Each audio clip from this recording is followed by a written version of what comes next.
An elite lawyer had an accident in the courtroom. She was on the floor in a panic, calling out for her dad over and over. What kind of experience could turn a successful woman into this?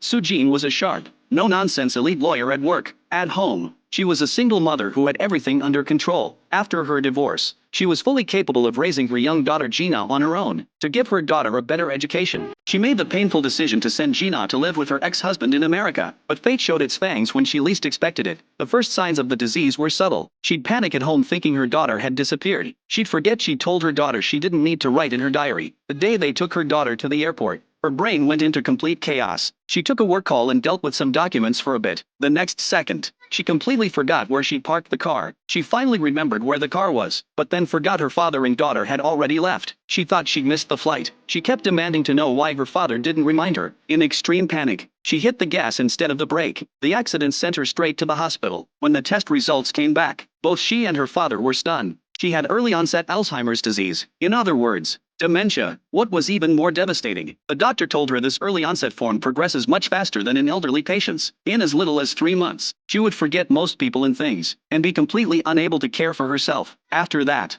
Sujin's condition deteriorated faster than expected. She'd stand at her front door staring blankly at the keypad, her mind completely empty. She showed up to an important meeting at work wearing only her pajamas, standing frozen in the conference room doorway, only realizing she'd forgotten to change into professional clothes when she saw her colleagues' shocked faces. She finally understood clearly. She could no longer function like a normal person at work. She submitted her resignation and walked out of the office alone. But on the way home, she suddenly forgot which direction to go. She drove in circles around the same area for a long time. She couldn't recognize the route on the GPS. The buildings along the street became unfamiliar. Her face was filled with terror and disbelief, unable to accept this version of herself, yet powerless to do anything about it. Finally, she could only pull over, sit by the roadside, and use what little clarity she had left to call her father, asking him to come pick her up and take her home. Days went by. Sujin forgot more and more things. At first, she just couldn't remember small details of daily life. Slowly, even the most familiar routines began to fall apart. That day on a video call with her daughter, Gina on the screen excitedly mentioned the name of a friend she'd talked about before. Sujin wore her habitual gentle smile, but her brain was like a machine that suddenly short-circuited. She still asked her daughter who that person was. Her daughter explained with annoyance that she'd mentioned this friend before. Sujin could only stammer her way through it. After hanging up,